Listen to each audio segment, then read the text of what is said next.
So the episode begins with the departure of Goku from Dragon Ball GT and Vegeta talking to him about exactly where he's going. Now it is unclear whether Goku will return, but of course these stories always bring Goku back. So Vegeta decides to leave as well. He makes his own capsule with Bulma and ends up leaving the planet. That way he can find new power out in the cosmos, which he eventually does. And that is where we jump into the Dragon Ball Absalon intro, which I just gotta say, the vibe that I get from the Dragon Ball Absalon intro is what I would have hoped the Dragon Ball GT, the American one, was. There's this relaxing Lofi style intro song that just fits so well to not only the theme of Dragon Ball Absalon and the feeling of Dragon Ball Absalon, but it's just extremely relaxing, and it's something that I would have loved to see as a kid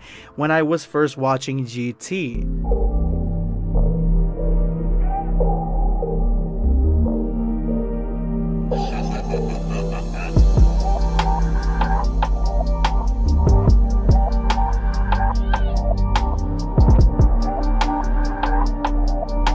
A new threat arises and is heading straight to Earth, and so Dende is the first one to see it, and he wants to warn the others, and we get a glimpse of what Goku is doing in wherever he went. He's already an adult at this point. He got his body back, essentially becoming what he was in Dragon Ball Z, and he is in the middle of training, and it is unclear whether Dende called him or he is going to come on his own volition or through Shenron, but more than likely he will be part of the story. But we get a cut to South America where Oob is living with his children, playing video games, and his wife is Pan. Now Oob and Pan are a believable ship because they're around the exact same age. They're not that much apart when it comes to age. I think maybe like 5 or 6 years.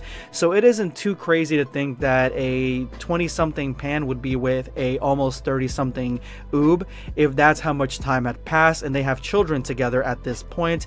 The only thing I don't like is that I wish that some of the girls in Dragon Ball Absalon actually came in and had some screen time. I haven't seen the rest of the episode, so that may be the case, but in this episode it seemed like the dudes are the ones that are answering the call against these new invaders, because Pan takes the children and leaves, and we never get to see if Bulla also jumps into the fray. We get to see Goten, Trunks, Oob, and even at one point we get to see future Trunks come back from the future to jump into the events of Dragon Ball Absalon. Now, as the heroes are assembling to the epicenter of exactly where these pods landed, which ends up being France, I do gotta remark on the fact that Melavelli, the Dragon Ball Absalon creator, decided to put the world of Dragon Ball Absalon in our world when the Dragon Ball world is completely different than our world. It's almost like a completely different Earth, but I do think that it is an interesting choice. It does bring it more to home when the villains land in France,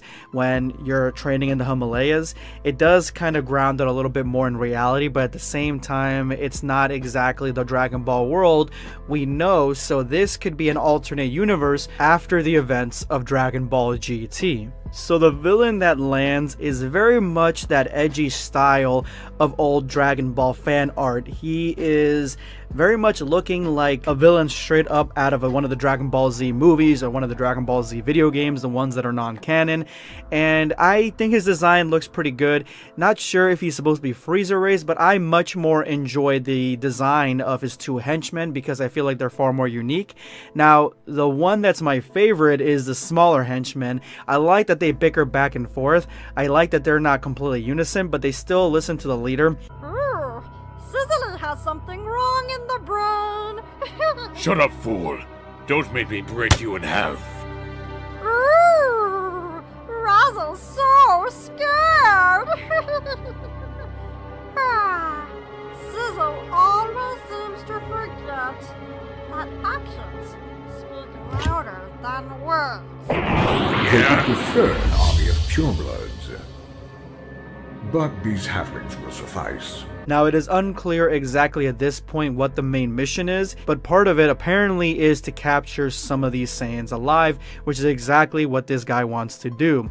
So the small dude whose name is Razzle gets confronted by Goten and Trunks, and he immediately attacks them but leaves no damage, so it shows that this guy really isn't that powerful, but he's doing something that I really didn't understand what he was doing at first. He was setting up these boxes to shone light into the sky, but we're not really clear as to why he is doing this until he says that it's time for them to meet the real masters of the universe, and that is when the real Saiyans come through. So these are OG full-blooded Saiyans that can transform into a Super Saiyan. So apparently somewhere in the Dragon Ball Absalon universe, the Saiyans have formed their own empire. Maybe Saiyan survivors have transformed into Super Saiyans, and these are absolutely the Saiyans that we've seen from the Bardock special, where they're a lot more gruff, they're a lot more intimidating, they look more Neanderthalic, they are far more evil looking than the ones that we got in Dragon Ball Minus.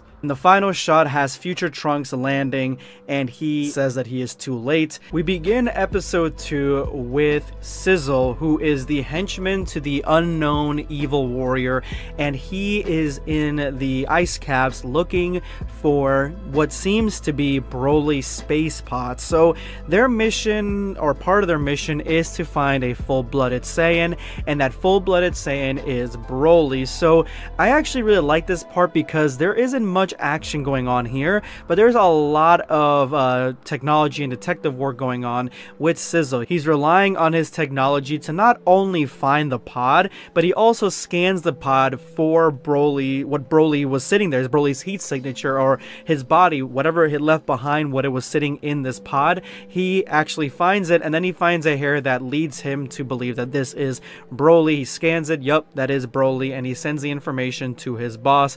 So yeah, it looks like Broly is the objective for these guys, including the Saiyans that came through the wormhole in the last episode. But before Sizzle can really capitalize on his findings, he is attacked by Oob, who is just sitting on the corner of this ice block looking badass as fuck. And this shot right here, I've seen this shot so many times in artwork that I had no idea that it came from this episode at all. So it just shows how Dragon Ball Absalon has influenced the Dragon Ball community as a whole. But this is also really interesting. This is an Oob. This is Majoob, which is the fusion between Boo and Oob. So it just shows how much more powerful this character actually is.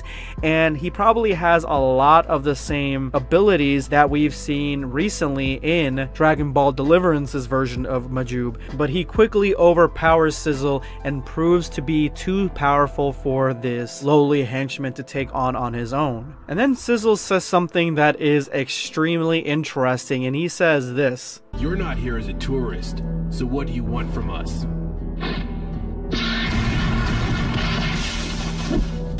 We are here to fulfill our duties. We did not come to destroy this planet or to shed blood of its inhabitants. It is strictly prohibited. So Majoob is actually trying to figure out why they are there, and Sizzle says that they have strict orders not to hurt anyone, really. They're really just there for their own mission to accomplish it and leave the Earth and its inhabitants alone, not to shed any bloodshed and nothing like that. So I like that the bad guys are really strict to their code. They have a mission and they're not going to go out of the boundaries of that mission to cause any further bloodshed, which I really definitely like. And then of course we get into the fire-ass intro. We cut back to Goten and Trunks, who are facing off against the Saiyans that came through the wormhole, and then Goten says this bullshit. "I'm not afraid, but I can't keep my body from shaking. It's like I can feel the pressure of their power." Bro, every single story has Goten being such a pussy. It is unbearable, but as you're gonna see here in a second, Goten is scared of these Saiyans. His body seems to be scared. I think maybe he's partly scared and excited, but you'll see that he had nothing to worry about. He's not at a deficit for power at all compared to these guys. So Goten wins rock, paper, scissors and is facing the youngest member of the Saiyans, but before the battle actually starts, future Trunks throws his claymore, his cloud style sword, at present Trunks, and lets him get the sword so he can fight off against Razzle, who also has a sword, also has a weapon, and we get a really cool scene of them fighting. It is unclear whether the present day Trunks knows how to use a sword or not, but I guess he does, and in future Trunks kind of give him that sword to be able to fight off against this foe. And Goten faces off against the Saiyan, who is the youngest of the squad, and his eyes turn black for an unknown reason, but I'm sure that's going to be explained soon. And Goten quite literally is beating the fuck out of this guy. He is completely destroying him, and with one punch he basically takes him out of the fight. Now, this animation came out in 2013, and the fighting choreography, the fighting animation, it almost feels like it came out in 2020. It is extremely well done. I love the shots of Goten just running across the floor, and he is fighting this dude in almost like a Naruto-esque battle and just tossing him around like a rag doll. He is so much faster than this guy, so much stronger, and has such a better form and technique that he is just making child's play of this Saiyan.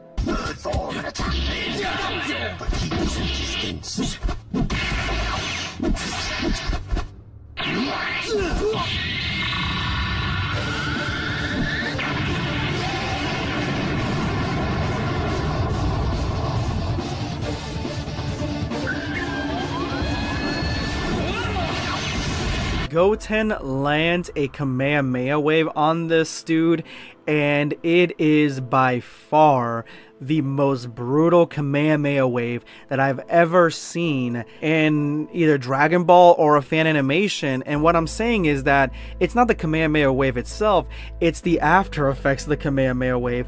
He literally singed this dude's hair off. All the skin on this dude's body is completely burned, including his tail. I have never seen such a devastating and brutal beatdown in a Dragon Ball property, whether it be fan made or whether it be official. This is pretty gruesome stuff. The dude is completely out of the fight at this point, and he has lost to Goten, leading to what I'm assuming is the captain trying to challenge Goten, but also trying to recruit him at the same time. But the soldier that Goten defeated won't take his shame standing down, and he still wants a crack at Goten, trying to get his superior to let him fight him. But the superior has such a great monologue here that it almost feels like it's pulled out of Bleach or something. Yes, it is painful, but I brought you up. Wear your defeat proudly. Self-abasement comes with a profit. If you let it be processed, you will become stronger. Shame and defeat are both parts of battle. The experience will make you powerful, and eventually, you will be defeated no more. Sir! My patience is running thin, soldier. Goten is ready to face off against the captain, and that is when the defeated soldier injects himself with something, transforming himself into an Uzaru that can also transform into a Super Saiyan. He regains all his fur, so I'm assuming that since he regained his fur, he's got golden fur too. Maybe when he goes back to normal, he gets his hair back. Maybe this is a way to heal himself. I'm not exactly sure, but he powers up, and the devastation destroys everything around him, and that is where we end off with episode 2. There is a recap, and the announcer sounds very similar to the one from Dragon Ball Z. Powerful though they may be, can the protectors of Earth combat this new threat? Find out now in episode 3 of Dragon Ball Absalon. So Goten defeated the Saiyan soldier, and in his defeat, he injected himself with a serum and transformed into Uzaru against his captain's wishes. Actually, his captain even says at the beginning of this episode that if I had known that you had taken this vial, I would not have brought you with us, which honestly, it gives a lot of added context to the villains, that they really weren't looking for bloodshed or terror or destruction when coming to the planet, which is really against what the Saiyans were all about, at least this version of the Saiyans from the Bardock special and the original Dragon Ball Z. But I am curious why they are trying to mitigate destruction and keep the integrity of the planet intact. But because this dude's Oozaru, he is turning against everybody, and he turns against his own captain because he is drunk on the power that the Oozaru transformation has given him. So this forces the captain to transform into a Super Saiyan to be able to dodge the attacks coming from the Super Saiyan Oozaru. Wait, hold the phone. This is something that went past me completely at first. The first time I watched this, I thought that it was just a color change due to the explosions, but then I had to rewind because I was like, you know what, did I really miss that? I went back and I saw that this dude quite literally transformed into a Super Saiyan Blue. His hair went blue, his aura transformed as well, there was a poof of ki around him, and I'm like, my jaw dropped when I first saw this. This is Super Saiyan Blue. But this is well before Super, so let me dive into this. Basically, Super and Resurrection of F both came out in 2015, the same as episode 3 of Absalon, and actually Absalon is sort of sandwiched between the release of Super and Resurrection of F, so it's right in the middle. But the Absalon trailer for episode 3 came out in 2013, 2 years earlier, and you can argue that Resurrection of F probably had a few years of production behind it. I don't think that Super probably had that long behind it because they were coming out with episodes like weekly, so I'm assuming that they were just kind of producing them a few months in advance and just doing it that way. Definitely Resurrection of F had at least a year or so behind it before it finally came out. But I think that Absalon came up with Super Saiyan Blue. This is obviously Super Saiyan Blue. Yeah, this is crazy. I don't recall, but I could be wrong. Let me know in the comments below if I am. If there was any other instance of a Super Saiyan Blue in animation or a fan manga or something before Absalon. Let me know in the comment section below if this is the case.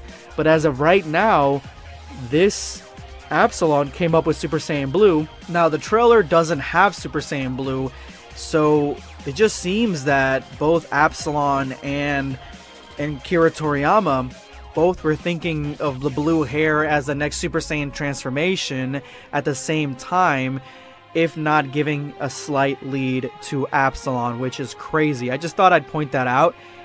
It's phenomenal, honestly. This is why I love the fan community, because we come up with everything first. We definitely do, and I thought that Toriyama was just pulling for Multiverse at first and Dragon Ball AF, but it looks like, you know, there's some cross here between Absalon as well, so go figure.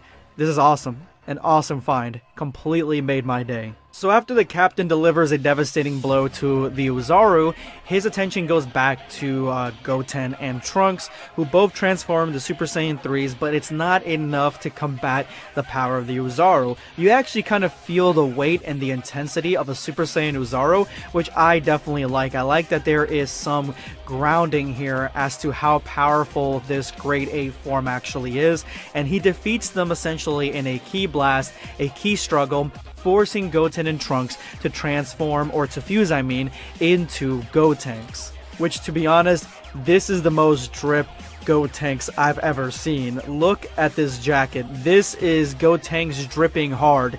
Yeah, this is a good design. I like the upgrade on the fusion, the Metamorise fusion technique. So the villain goes to Raditz's grave, pulls the skeleton out, and reforms it into seeing exactly what it looked like when it was alive. I think he's trying to find pure-blooded Saiyans, and that is when Gohan stops him from doing whatever it is he was about to do. Now again, the sound design is very well done in the action, the music, and a lot of the voice work. The only little critique that I have is this dude's voice has this echoey feature on it, and I know all about that because that's kind of how my voice was tuned when I first started YouTube on BlackScape or Dragon Ball Black back in the day. But it's hard to understand him sometimes until I put on the subtitles to see exactly what the conversation he was having with Gohan. And essentially Gohan is saying that he is a Saiyan, that he is defending this planet, and the villain really doesn't understand it. But once Gohan discloses that his father defeated Frieza, this dude starts getting a little bit more serious with the notion that there is a powerful Saiyan on the planet, at least a pure blood, and he throws a Pokeball that opens up a portal similar to the last couple episodes, and this new Saiyan villain comes through that looks like a far more twisted version of Vegeta. And actually, if I gotta be honest, he looks like that one Joker from the Batman series, just in Saiyan form. But apparently this is the leader of the Saiyans, which I find fitting that he looks very much like Vegeta, but he is far more sinister looking and sounding than Vegeta ever was, and this guy is his henchman. So I'm thinking that this dude is a robot, an android of some kind working for the Saiyans, similar to the other two that he brought along. Oh, and there's one thing that I have to mention, is that Absalon is the name of the Saiyan world that these Saiyans fled to after Frieza destroyed the planet Vegeta. These guys went to planet Absalon and formed a new Saiyan society, and this guy has given Gohan, well, his father, the thanks for killing Frieza, but at the same time, because his father intermingled with the populace of the planet and created half-breeds, this guy cannot forgive him for such a delusion. And yeah, you could tell that these are the Saiyans from Dragon Ball Z, definitely not the Saiyans from Minus. And that is when we finally get into the fight between this dude, the lieutenant of planet Absalon's armies, and Gohan. And it is a really cool fight because Gohan has such a refined technique, and this guy's ability to fight is very much similar to how Broly is. Very rough, very chaotic, more of a brawler and a boxer than a esteemed martial artist. And so Gohan pushes himself into the ultimate form again. He says that he lost it when he stopped training, but once he started training, he gained it again. And the android kind of sees Gohan as one of the most highly potential Saiyans he's ever come across, because this mystic form is absorbing ki from the planet itself. So if he actually was aware that the form has done that or does that, then he could become the most powerful Saiyan in existence, because he would absorb the ki around him, and basically giving him a very Moro styled effect, which I like this extra little bit of lore for the mystic form. But it does underperform in this battle because the Super Saiyan version of the Lieutenant is so much stronger than anything we've seen before that even the Mystic Gohan version doesn't really have much of a chance in defeating him, and they are fighting basically on equalish terms, but for the most part even Mystic Gohan is being pushed back, and I honestly wish that Mystic Gohan had a little bit more oomph in this delivery, even though he does give a serious beatdown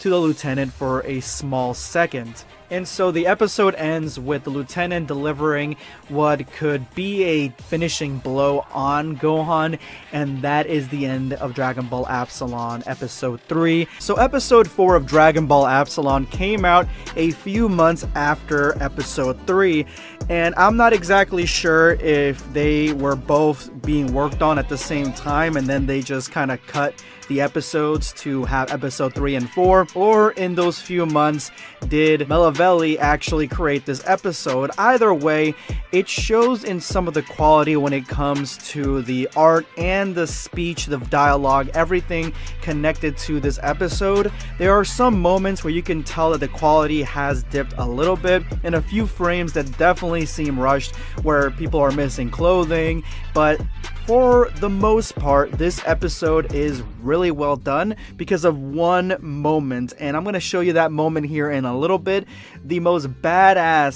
One of the most badass Super Saiyan 4 transformations I've ever seen. Now, I'm on record as saying that Dragon Ball Deliverance has my favorite Super Saiyan 4 transformation of all time, with Vegeta transforming into a Super Saiyan 4 in front of Broly while declaring himself the Prince of all Saiyans in front of the monster. This, in my opinion, is still reigning king, but if this is reigning king, then this is the Prince of Transformations, because it happens to a character whose name I don't even know, but he quickly has risen to become one of my favorite characters in this series. So as opposed to every other episode that we've gotten so far, the intro actually happens at the beginning of this episode as opposed to having some footage and then the intro. To me, I can take it or leave it. I do the same thing on my channel sometimes where I have a clip of what I'm talking about, then the intro, or I just put the intro in the very beginning. It doesn't really matter to me all that much.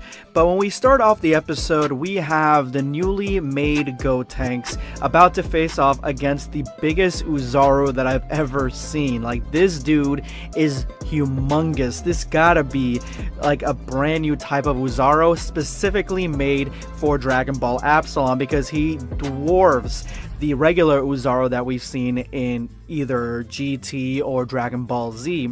Now, Gotenks has a little bit of a funny banter back and forth with the general, and the general is kind of intrigued and a little bit mystified as to what the abilities that these half-breed Saiyans are bringing to the table. I think that this is going in a direction where the general is going to have a little bit more appreciation, or at least the full-blooded Saiyans are going to have a little bit more appreciation for the half-breeds, because that seems to be the whole main plot of the entire arc: half-breeds versus full-breeds. Now, when Gotenks transforms into a Super Saiyan 3, that's when we start seeing a little bit of a dip in the animation style, because I'm assuming that the time constraints on this episode made it almost have to be rushed quickly. You start seeing little errors in the animation, specifically this shot right here where you see Super Saiyan 3 Trunks without his cloak. You start seeing attacks start disappearing, Gotenks shooting at nothing. It is very varied in the animation style up to this point, but this is a very small nitpick to a larger, more consistent animation style that we've seen. Now, this Golden Oozaru fight versus a Super Saiyan 3 fused character, to me personally, I am not a huge fan of Oozaru fights versus smaller creatures. I don't really like that in Dragon Ball to begin with, where it's almost like a kaiju versus a regular person. I didn't like it when Goku faced off against Hiradragon. I didn't like it when they faced off against the giant creature that almost ate 18 in the Tournament of Power. But in this sense, in this shot, in this animation, in this episode, it is actually pretty interesting, because Gotenks is using abilities and techniques focusing on the fact that he's much smaller than this guy, and he's trying to hit him in weak spots, but the guy is just so much more stronger than him, and this injection that transformed him into a Golden Oozaru really has propelled his power beyond anything that Gotenks can comprehend. And once his power starts stabilizing, like the general says, he begins to stabilize, I realize immediately which direction they're going with this, and the reason that his golden state is so strong, it is to show exactly how much stronger he's about to get when he goes into Super Saiyan 4. It's supposed to power level the Super Saiyan 4 transformation, and this is by far one of the best transformation scenes that I've ever seen when it comes to a Super Saiyan 4, because this is just art. Check it out.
So I do note that the lengthwise of this transformation scene is kind of long, but it is absolutely worth it when you see exactly what comes out the other end.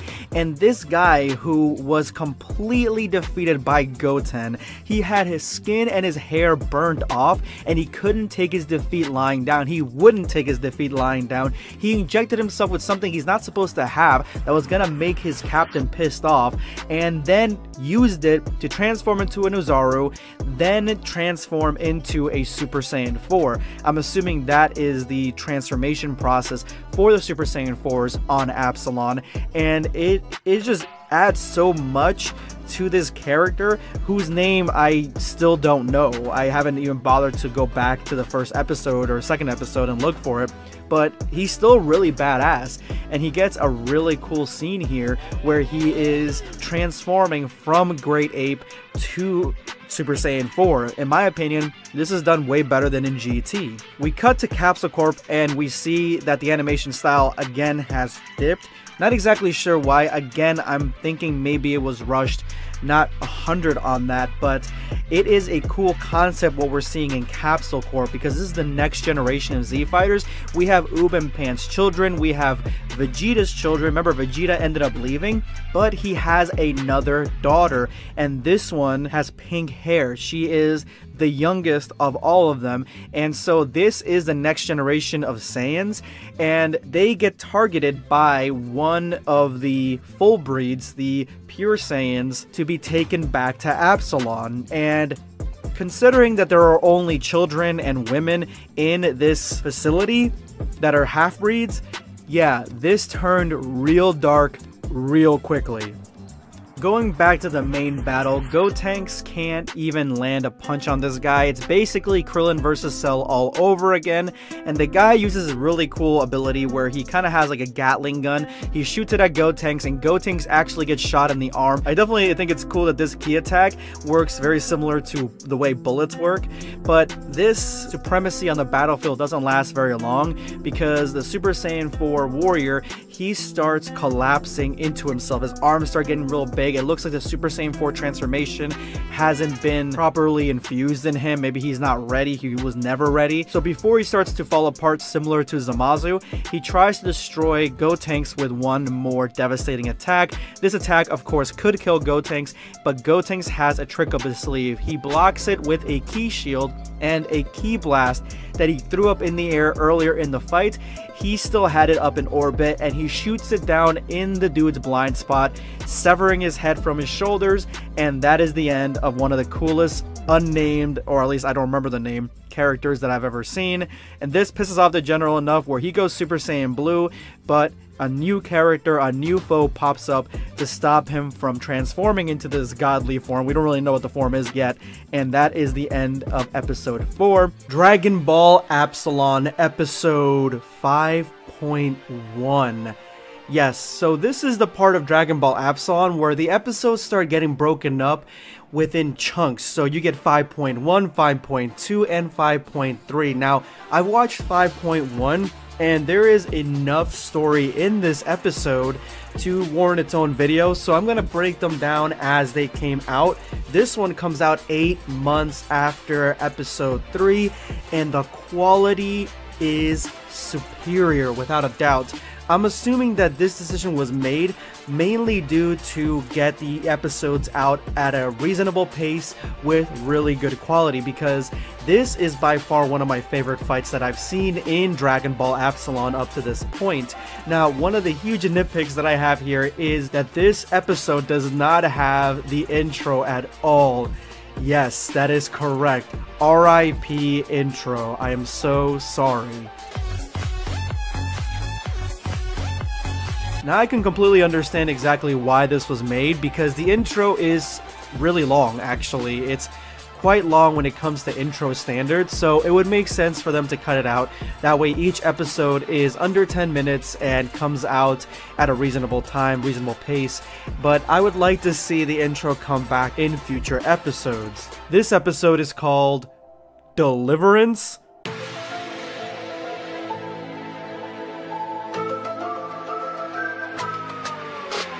Now, although I am sure this is just a coincidence, I like to think that the creators of Dragon Ball Deliverance were watching Absalon and got some inspiration from it, including this episode that is called Deliverance, and maybe that's what they decided to run off, but I'm not exactly sure on that front. We begin this episode with the fight between Majub and Sizzle, and right off the bat you can tell the quality of the episode is far above the previous one. So I'm thinking that the previous one was sort of rushed as a full almost 20-minute episode, and that is the reason that the quality dropped. So Malavelli decided, let's go ahead and have each individual episode come out in small chunks. That way you get 5.1 and 5.2, etc.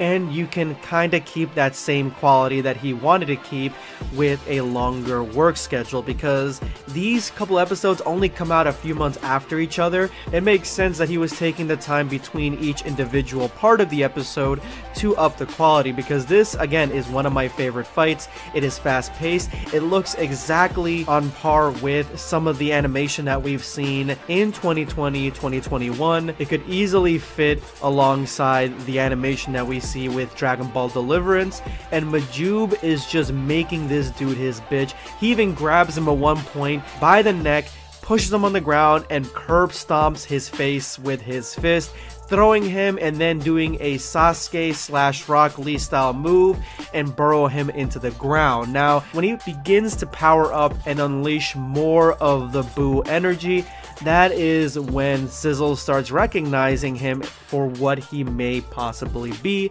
but he believes that it is impossible because this creature was pure evil and definitely wasn't defending planet Earth. But this hand-to-hand sequence, guys, this is the best hand-to-hand sequence that we've seen in Dragon Ball Absalon up to this point. It is quite reminiscent of Kakashi versus in Naruto Shippuden, and not only is the quality up, but the choreography is also up as well. Plus, I like that Ki Blasts actually do some physical, noticeable damage to the characters if you catch yourself unlucky enough to be on the receiving end of one of these. We still continue with that theme when Majub hits this guy point blank range with a Ki Blast. I hate it in Dragon Ball Super. You get hit with a million Ki Blasts and your shirt's just a little bit dirty.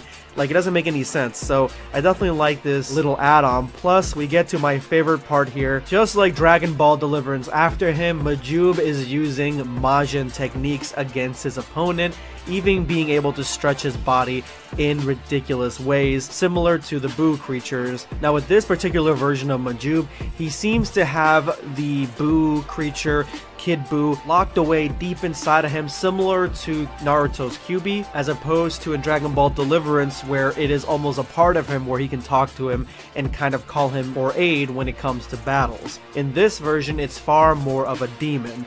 But we get backstory to Sizzle, which I did not see coming at all, where he removes his helmet and he's got the Majin sign on his forehead. He was a servant of Babidi, but he broke away, cutting the sign in half, very similar to a shinobi's headband when you leave the village. I just love the symbolism here, but we get to see exactly what happened when Sizzle was a kid, and Buu almost killed him until Babidi called him away. And this shows exactly his connection with Majin Buu and why he recognizes Majub's power signature. So Sizzle uses his last resort and uses his ability where he essentially makes a sort of vibrating bat-like noise that it's almost like a dog whistle, where it fucks up the equilibrium of said characters, and this is his final attack. A really interesting attack, a really cool attack, honestly. Not exactly sure how he was planning on killing him like this, but it definitely fucks him up enough for him to call on Oob deep down inside. And I love how his belt, it starts glowing because it is meant to hold Buu inside of him, but it's beginning to break. It's beginning to release Buu at a concentrated level, and this is where we get Majub transforming into Kid Majub. I'm not exactly sure what you would call this transformation, but in one shot, in one significant blow, he punches right through Sizzle and shoots an energy beam right through him with his fist, killing Sizzle on the spot in the most violent way possible. Like, he treated this henchman, who actually put up a good fight, in the most disrespectful fashion, and I'm here for it. Majub is a beast, and that is the end of today's episode. But there is not only an end credit scene, but there's also a manga that goes along with all of Dragon Ball Absalon. There's a few separate chapters that delve deeper into each character that I will be focusing on as soon as I'm done reviewing the animation. But we get the end credit scene where we have Zykor, for some reason, with Vegito, and Zykor has just killed a bunch of Saiyans, and Vegito is there to stop him from killing any more, even though Zykor feels like it's kind of weird that Vegito is here trying to stop him from killing weaker characters because Vegito is a Saiyan. So I did not know that Zykor was even in this story, but it looks like Zykor, I mean, this story takes a lot of influences from Dragon Ball AF. The fact that we get Zykor back is also really neat. I definitely think that he's one of the most popular Dragon Ball fan-made characters, so seeing him here and seeing him in this story, I'm hoping they're not biting off more than they can chew, but I definitely like seeing him here in this story if he's implemented correctly. I'm not a little kid anymore!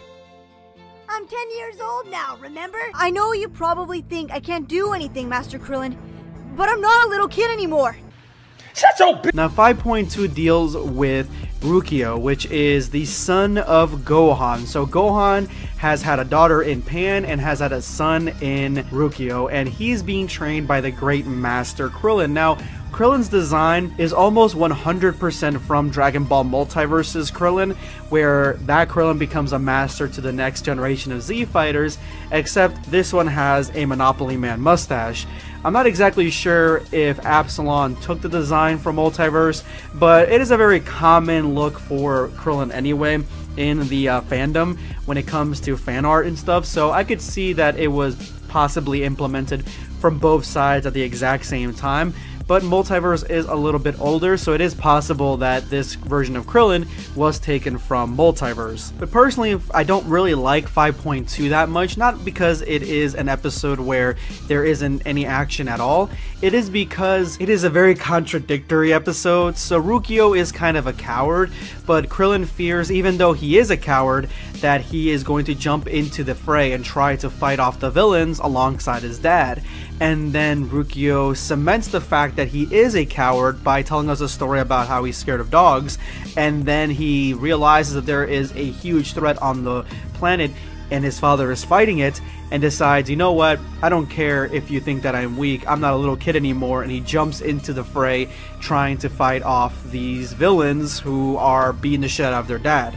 And even transforms into Super Saiyan in the process, having Krillin chase after him, which not really sure if Krillin could catch up with the Super Saiyan, but that's neither here or there.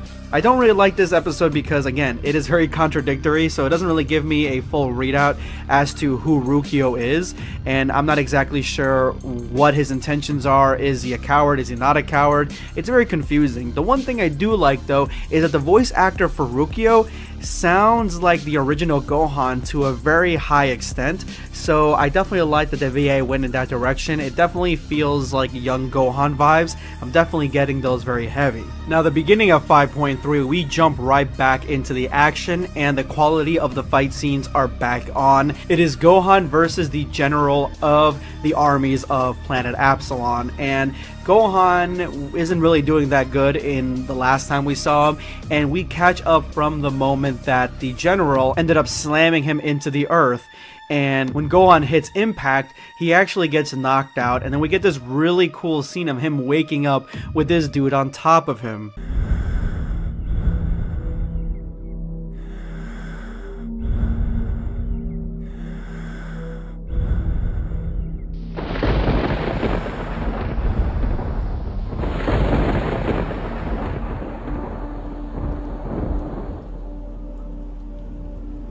I once had a platoon at my disposal. If I had said, pour yourself into the abyss and die for me, they would not have dared to question my command.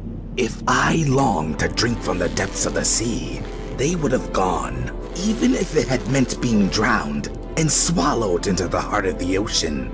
Such is the loyalty of a true Saiyan. So this entire story shows the disdain that the pure-blooded Saiyans have against half-breeds. They don't see them as full Saiyans, and I am kind of curious as to how far this goes, because they obviously don't see the male half-breeds as full Saiyans, but the other general was about to steal the children of the half-breeds and steal the women and bring them back to planet Absalon. So it could be possible that there is a shortage of women on planet Absalon and they need more to continue the population and keep them going. I'm not exactly sure. Maybe they have a way to make them more purebred. I have no idea. But this guy completely hates half-breeds, and he is one that is willing to kill all of them in trying to destroy Gohan. But Gohan actually takes another hit and he's back to fighting shape. So it looks like the guy kind of caught him off guard before, but now he's ready to kind of take it up a notch and face off against the general on his own terms.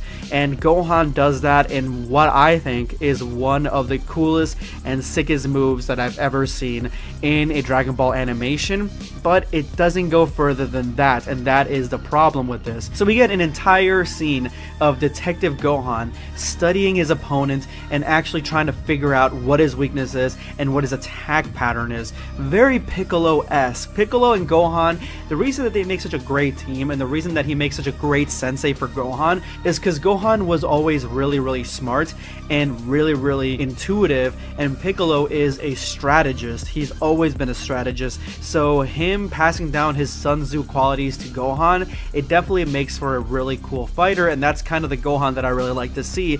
And Dragon Ball fan mangas and fan animations always do this type of Gohan justice. And in a very Rock Lee fashion, Gohan loses the weights that he had on his arms to kind of unleash all his power, because he's ready to destroy this guy and he's trying to figure out the best way to do that. And they have a very Dragon Ball Z-esque standoff where they're kind of just looking at each other, and Gohan, in a moment's notice, I love the after image effects, but he completely dominates this guy who is only in Super Saiyan 3, and Gohan seems to be going into the depths of his mystic Ultimate Gohan form, trying to end the fight as quickly as possible. And so this guy can't even see Gohan coming. The general is at a complete disadvantage, and Gohan is treating him in the most disrespectful ways as a fucking ragdoll. And this is the moment that the general fucked up, and he ends up blocking this Masenko, which is very reminiscent of a Kamehameha wave.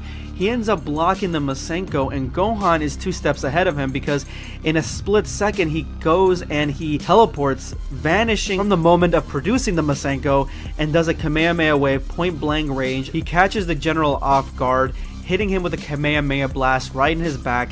But even this isn't enough to take him down, because the general comes right after him again. But Gohan knew this was going to happen. It was going to frustrate him, and since the guy's attacks are linear, he ends up quickly dodging it, pushing the general into trying to transform into a greater form, which is exactly what Gohan predicted, that the general was going to go into a greater form to try to mitigate the difference in power. And at that point he would be the most vulnerable, and Gohan catches him and flings him over the shoulder, trying to break his neck. And even the android realizes that these are the tactics of a master tactician. These are the tactics of somebody who has a lot of promise as a general on planet Absalon. But unfortunately, Gohan was far too weak to actually pull it off and break the dude's neck to kill him, because he could have killed him right then and there. Instead, he ended up paralyzing him, breaking his neck, and making him a quadriplegic. And even the android says this is his folly. I'm sorry guys, but this would have shamed Goku. Goku would be ashamed of the fact that Gohan couldn't even pull the trigger on such a devastating force and kill them. Gohan had all the advantages to kill this guy, and he didn't. And before you guys come up in the comment section and say, well, Goku, you know, he kind of dropped the ball a lot and, you know, kind of didn't kill people and all this stuff. No, that is Dragon Ball Super Goku to the larger extent, and to a lesser extent Dragon Ball Z Goku. Remember, Dragon Ball Absalon takes place after GT, and so Goku from Dragon Ball GT, Gohan's father, was doing shit like this.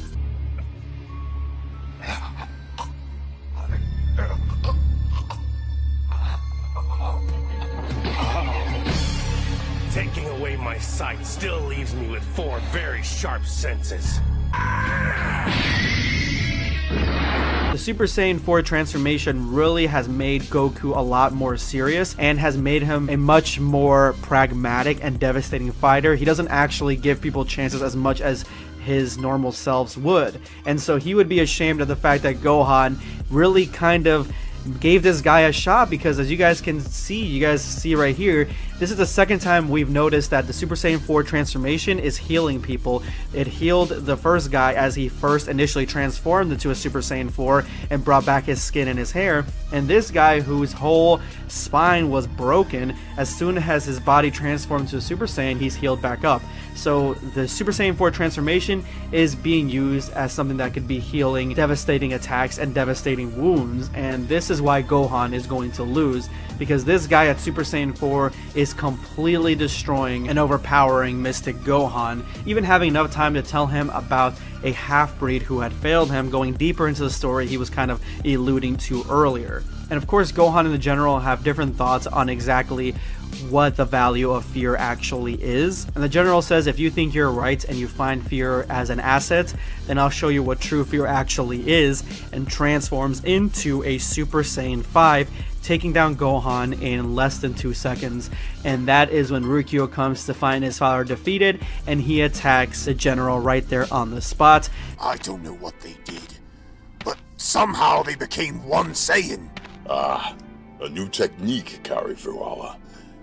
Is it worth learning? It seemed to increase their power exponentially. Who are you, half-breed? I finally found out why the intro was cut for Dragon Ball Absalon, because in the last few episodes it was missing, but in this episode it's actually back. But it is cut for a reason, and I'm gonna go ahead and show you exactly why. Let's see if you guys can figure it out.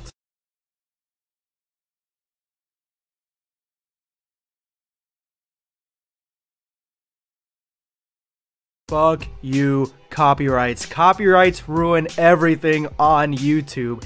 Yes, the song absolutely has been copyrighted, because that's the only way that a song gets removed from your video. If you get a copyright strike and you can't monetize the video anymore, you have to scrub the song to get it back in good standing, and that's exactly what seems to be happening with this, because the song, as you guys can see, is completely silent. So yeah, the intro, I mean, it's sad to say, but if I was Melavelli, I would definitely not put the intro back into the videos, because it could get you fucked up, it could get you jammed up, and he worked really hard on this story, on these animations, so yeah, you don't want to have all your work get flushed down the toilet. But today we are back with Dragon Ball Absalon episode 6.1 and 6.2. These two are short enough to be smushed together into one episode, and these two episodes have a lot of information about exactly which direction the story of Absalon is going. So let's go ahead and jump right in and catch up on what the Absalon crew is doing at this moment. This episode is called Incarcerate, well, both of these, and basically the theme is that the Saiyans are trying to capture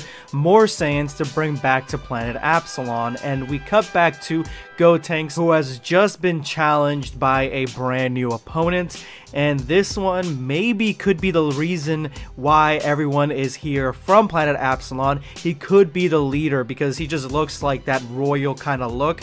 And so he asks Gotenks who he is, and Gotenks of course is still trying to goof around, play around, and honestly I never really liked Gotenks because of this, but it's not so bad here honestly, because he kind of gets back into a serious mode. He's got a good mix-up of being serious and goofy, and I definitely appreciate that. But the Saiyans are really curious about what was the technique that Gotenks employed, and I like this a lot. I like the fact that they have no idea what these techniques and abilities are, but they are open to them. They're not shut off from, you know, oh, I can't gain power that way. No, he's open to swelling his ranks and making his forces stronger at any cost. So he's not as close-minded as Vegeta is, who doesn't want to fuse. These guys actually see a benefit in possibly fusing. Gotenks attacks this new general, and the general sidesteps it with ease, and then stabs Gotenks in the neck with the same injector that the guy at the beginning who injected himself after being burned alive, he put himself through, and the one that the last general dropped on the battlefield as well when Gohan didn't kill him. This seems to be some sort of serum that pushes you into becoming a Super Saiyan 4, either by pushing you straight into Super Saiyan 4 or making you go through the Ozaru transformation. So of course, as soon as Gotenks gets hit, he's completely down and forced into a Super Saiyan 4 transformation not of his choosing. Not exactly sure why he decided to do this and give this serum to his enemy to make him more powerful, but Gotenks tries to use it to his advantage, but still is not strong enough. And then this guy, the general, I think his name is Tamanegi, he gets Gotenks in this Omega Shenron sort of grasp where he's holding him on his back, and then he shoots Ki Blast through his back and through Gotenks, popping off the fusion and separating Gotenks, knocking them out of the fight and being able to incarcerate them easily. Now this is what I'm talking about. The fusion technique, the fusion dance, the Potara fusions, absorbing other characters become stronger.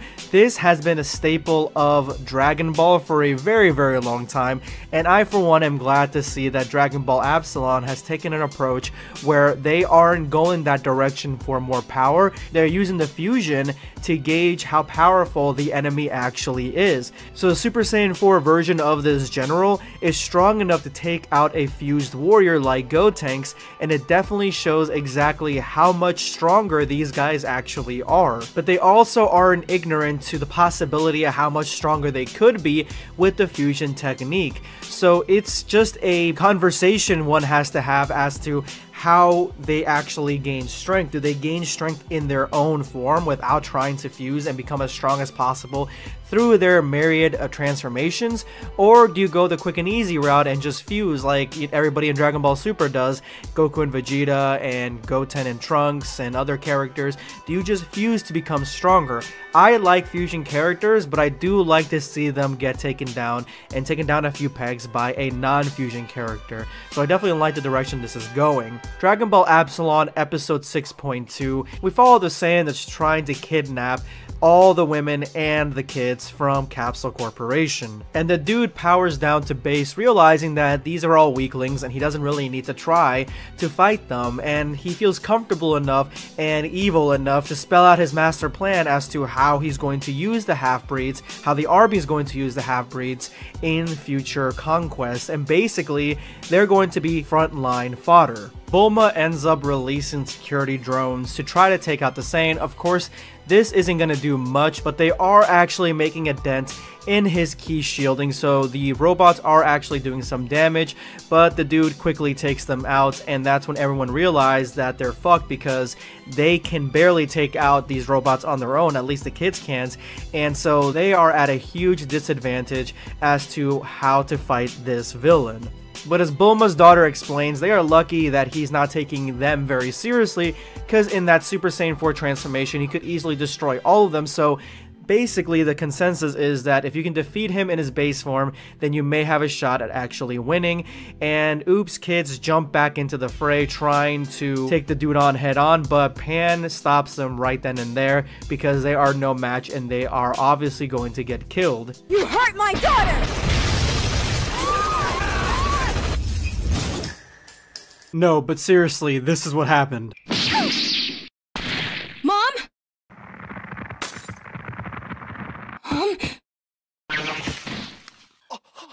How dare you! That's my power! Yes, we are in Dragon Ball episode 6.3. We're finally nearing the end of this iconic series, and the continuation of this is that Bra finally jumps into action, attacking the Saiyan who slapped the shit out of Bulma. Unfortunately, she isn't even close to being strong enough to do anything about it, but we do get some dead or alive jiggle physics when it comes to Dragon Ball Absalon. I mean, come on, this is crazy. Bra swears that her father will put an end to the Saiyans. Why would she say that, you may ask? Because she believes that he still has a claim to being the prince of all Saiyans, and this pisses this guy off because to him, Vegeta is a traitor that decided to go off with Frieza and become his lapdog, which is exactly what ended up happening before Vegeta decided to do his own little revolution. And unlike other series, Bra isn't the most powerful female Saiyan in this squad, and Pan squares up with this guy in a sequence that I think has really good animation. I just think that the backgrounds are a little strange because it almost looks like an unfinished, unrendered version of like a Pixar movie or something before they add all the textures. That's kind of what this background looks like. The city looks unfinished, but the actual fighting animations are actually pretty dope in my opinion. And so she's actually doing pretty good against this Saiyan, and it looks like they're all like the same students, similar to Gohan, because they all seem to have those weighted gloves that Gohan had and removed in order to fight his own Saiyan. And Pan is just kicking this guy's ass. Honestly, this is the content that we needed. We needed Pan like this. This version, the Absalon version of Pan, I really do like this version of Pan. I like the way that she looks. I like that she is essentially looking kind of like she's going down the same turtle school as everybody else, but at the same time she's learning techniques from like MMA and boxing and stuff like that. But what ends up happening is that the stakes get turned up a lot because the Saiyan finds out that his son has just been killed by Gotenks, and in so doing he decides to fuck it. He transforms to a Super Saiyan 4 because he's not playing around anymore, because he is in pain because his son has passed away essentially, and he starts destroying Pan and her children. Pan declares that Oob is gonna come and take this guy down a notch, but he is no Saiyan. He is the guardian of the earth. She's got to put that in there, and the Saiyan just laughs off, you know, because it's hilarious, it's amusing that he's not really doing a very good job at defending not only his family but the planet Earth. Pan can't feel Oob. Even though Oob did win his fight, it could also be that Oob is completely taken over by Boo, which is going to be an interesting fight once he comes to decimate this guy. But with no end in sight, Pan does the unthinkable, and she ends up charging a beam at her own children, intent on destroying them so this guy doesn't kidnap them and use them for whatever nefarious reason. So she is completely intent on destroying her own children so they don't fall into the wrong hands. And this shows that Dragon Ball Absalon is losing its mind. This is crazy. I don't know if this is on brand for Pan or not, trying to destroy her children, but she completely snapped, and she'd rather them be taken out by her than be put in torture and pain by the evil Saiyans. But fortunately, Bra's little sister comes in to help and save them before Pan destroys them. But this little moment really gave the old Saiyan a new appreciation for Pan, because even though she's a half-breed, she's got the pride and soul of a full-blooded Saiyan. And that is when the fight gets interrupted by future Trunks. So this whole scene plays out with not only future Trunks, but a future Gohan, and they're both time patrollers. So I'm going to go ahead and kind of show you guys the direction that Dragon Ball Absalon is going and how out of its mind it's about to become. Just check it out. The convention was signed. It's not operative outside of Absalon. Bullshit! It's a universal law. The Constitution was amended. Even with Irion's coup, he can't change the law on his own. He needs to be endorsed by the ministers. Silence, boy. You don't comprehend the situation very well. The people wanted it. Fools! Did you catch him? I spotted him, but their lives are more important than his capture, so I came here first. He's going to try to come here for Bulma's technology. That was not the deal. Trunks will deal with him. Can you confirm it? No. You cannot incarcerate him. He falls under our authority. So the Saiyans are protecting Razzle, which is the small little alien that came at the very beginning of Absalon, for their own means, because he is furthering their cause, the reason they're there. And Razzle is actually a criminal who's trying to get a hold of Bulma's technology for his own reasons. Now, the Saiyans are breaking universal law for being there, so that to me makes me believe that Absalon takes place in a different timeline or a different dimension, because the Time Patrollers are involved and they are telling them that they are breaking the law. So these guys don't seem to have the full weight of the Absalon government behind them. It seems to be like a coup or a small force that came out here on their own to do their own thing and kind of further their own cause, and that is something that the Time Patrollers will not stand. Now, I gotta tell you guys, I love this outfit for Trunks, but I fucking adore this version of Gohan. This gruff, older, future Gohan is what I needed for my soul today. This actually looks just like, very similar actually, to the OC that Daito Damochi just made a video about, Absalon versus El Hermano. The name Absalon's already in there, and this guy looks exactly like future Gohan from Absalon. So not sure if Daito Damochi actually took that character or made a new character, or like that version of Gohan made himself a new OC, gave him the name Absalon, which is a badass name, and then just kind of made a series about it in his own way. Or is this something that is a kind of connected tissue to Absalon, or something that has been approved by Melavelli, which it wouldn't really have to. Obviously this is all for fun, but at the same time I'm curious to see the connection there. But yes, I absolutely love the fact that the Time Patrollers are here, and this story just got so many different layers. Like, people are complaining that Dragon Ball Super's manga and the story are just rehashing things from the past, rehashing Broly, rehashing Baby, and not really doing anything particularly new, bringing Frieza back for the 100th time and all this sort of things. Yeah, Dragon Ball Absalon and Dragon Ball fan animations as a whole and fan mangas, they always think outside the box. This is the content that my brain needed. This is the content that my endorphins needed. Because I'll be honest, I'm not very excited for the way that Dragon Ball Super's manga is going with Chestnut, or whatever the fuck his name is. I'm not really excited for it as much as I should be, because it doesn't feel like it's new. They may go a new direction, they may splice the story up a little bit and make it a little bit different, but at the end of the day, it's still just Baby.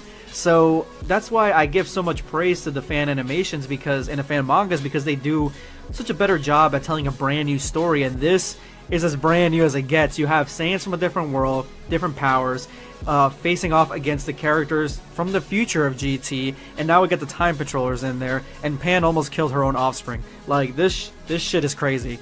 Dragon Ball Absalon has gone insane. Anyway, guys, this episode ends with the declaration of war between the Saiyans and the Time Patrollers, because the Saiyans believe that not only are the Time Patrollers there to fuck up time, but they're also there to stop them from doing what they're doing. So, of course, they declared war on Time Patrollers, and again, they used the Pokeball method to summon a new Saiyan Bae, maybe? I don't know. And she's meant to take the children and kidnap everybody, and then this guy is going to face off against the Time Patrollers, and this has me hyped up for Episode 7. The Earth is in trouble again, and I need your help. Again. Gohan and Oob are there, and better yet, Vegeta. They should be strong enough to protect the Earth by now.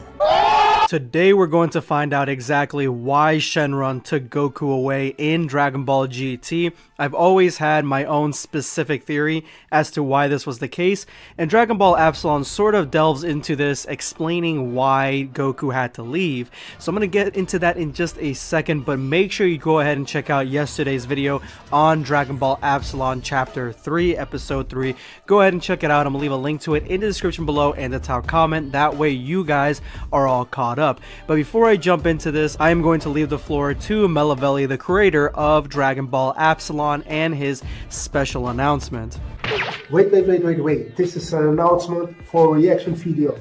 If you react to this video, I see it as an honor, but there are two basic rules to react to this. 1. You can watch until the warning mark, and you will hear this sound. And you will see the mark on the right side of the screen. Or 2, you watch the whole video without the visuals. Thank you for your support, it's really appreciated. Ciao, ciao, Melavelli. So I'm pretty sure I don't fit into the category of reaction videos. This is more of a video essay / review, but I'm going to go ahead and respect Melavelli's wishes, and when this icon pops up, I'm going to stop reviewing this episode. Hopefully the next episode will have a recap as to exactly what is going on in this episode or at the end of this episode. Anyway, we begin Dragon Ball Absalon episode 7 with the introduction of Piccolo in Hell, and Goku finally, for the first time in this series other than episode 1, is showing himself. He has come to recruit Piccolo for a chance or a crack at saving planet Earth another time. But Piccolo, in the right way to say it, is basically laying out the fact that Gohan and Oob should already be strong enough to defeat any character, any creature that comes to the planet for destruction, which is true. In Dragon Ball GT, these characters are at a level that is the Omega Shenron level. Not all of them, but for the majority of them, they're pretty strong, so they should be able to contend with all these villains coming from the universes. But it seems like the Saiyans from Absalon more than likely came from a separate dimension, so this is an unprecedented moment, even though I agree with Piccolo that he shouldn't be getting involved, essentially, since he's trapped in hell. But Goku has a different theory that they should jump right in head first. Now, Piccolo makes the claim that Goku is breaking universal law by even getting involved because Shenron took him away for that specific reason, to not get involved anymore. So with the advent of the Shadow Dragons, the breaking of the Dragon Balls, I can see why Shenron took Goku away, because he is the main catalyst for the events that happen in Dragon Ball, essentially. I mean, if you really want to nitpick it, maybe it was Bulma, but Goku is the main character, so I get why Shenron would take him away, so that way he couldn't cause any more trouble with the Dragon Balls. I mean, they've been wishing back thousands, if not millions, billions of people with the Dragon Balls and making all sorts of selfish wishes, so Goku has really put a target on the Dragon Balls. And then the whole Shadow Dragon saga happened, and I can see how Shenron, by universal law, took Goku away, and it's almost like Goku got dealt a prison sentence as opposed to him just leaving in GT, because in Dragon Ball GT I always thought he left with Shenron because of that reason, because he wanted them to have a crack at the planet, at saving the planet on their own. But I never imagined that it was a prison sentence, that Shenron was taking him away to cut him out of the equation, and by going back he is going to be breaking universal law. So it's a really interesting turn of events, and I definitely like the direction that this is going, with Goku possibly, I mean, not only doing time in Otherworld with Shenron because of the crimes that he's committed, but at the same time he's basically doing a prison break to save Earth once again. So the Time Patrollers face off against the Saiyans from Absalon, and we get the information that not all the Saiyans on planet Earth that are coming in this incursion, they're not all working on the same goal. It doesn't seem like the non-Saiyan characters are on the same page either, although they are aware that one of them, Razzle, he is there trying to look for technology that he can get his hands on. Now, this technology is to go between dimensions, which would mean that Absalon is not safe because it is in a different dimension. And this guy does not understand it, does not believe Gohan's claims that there is even technology like that on planet Earth, even though there is. So Gohan tries to break through to this character, but he isn't having it, and again, uses the Pokeball to summon a brand new Saiyan who comes out to take on the girls, and we get one of the most epic moments in Dragon Ball Absalon history. Go ahead and check it out.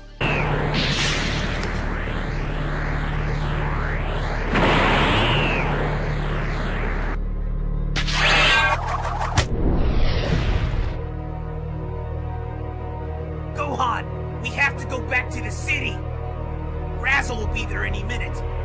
Go ahead, I'll catch up. So as Trunks faces off against the original Saiyan that Gohan was talking to, Gohan faces off against the new combatant that came, whose main mission was with another party of Saiyans, the Super Saiyan Blue that we saw. He comes back, and this is where Gohan also transforms into a Super Saiyan Blue. Now, I am not the biggest fan of the God transformations, although I do like Super Saiyan God quite a bit. Super Saiyan Blue was not one that I cherished wholeheartedly. repeatedly, but in this fight sequence where you have two characters at Super Saiyan Blue level, or at least they call it here God Ki, with God Ki inside of them, fighting against each other, and they're not training, they're not sparring, they're actually fighting a death battle, you really get a sense at how high the stakes are, how much is on the line, and how crazy this fight is, because Gohan is kind of on the ropes for the majority of it, because this guy seems to have different and brand new ki abilities that not any Dragon Ball character is aware of, specifically hardening ki blasts so that way they are sharp and they cut right through their enemy's skin. That's something that Gohan did not see coming, but he's trying to deal with it the best that he can, and even as Saiyan combatant, he is intrigued as to what Gohan's fighting style actually is, because he's never encountered anything like that before. But even though he is intrigued, he says that there isn't much substance to it, it's just all flash and no muscle, no results, no delivery. The female Saiyan easily rounds up the children, and it looks like they're going to be taken back to Absalon, and oh, I can't go any further than that. We got the dinger that says that we cannot keep reviewing or reacting, essentially whatever, to this episode, unfortunately. So I'm gonna go ahead and leave a link to this episode if you guys would like to check out the remainder to see exactly what happens between the fight between Super Saiyan God, essentially. I don't think they ever called it Blue. You know what, I'll call it Blue. Super Saiyan Blue Gohan versus this general who is also a Super Saiyan Blue. Go ahead and check out the original video, or wait till tomorrow's episode, who will more than likely have a recap as to what happened at the end. Again, it kind of sucks that we can't keep reviewing it, but I understand why this has been done.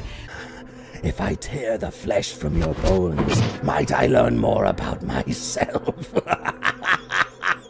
Based on the body count around you, I'd say you've done more than enough learning for today.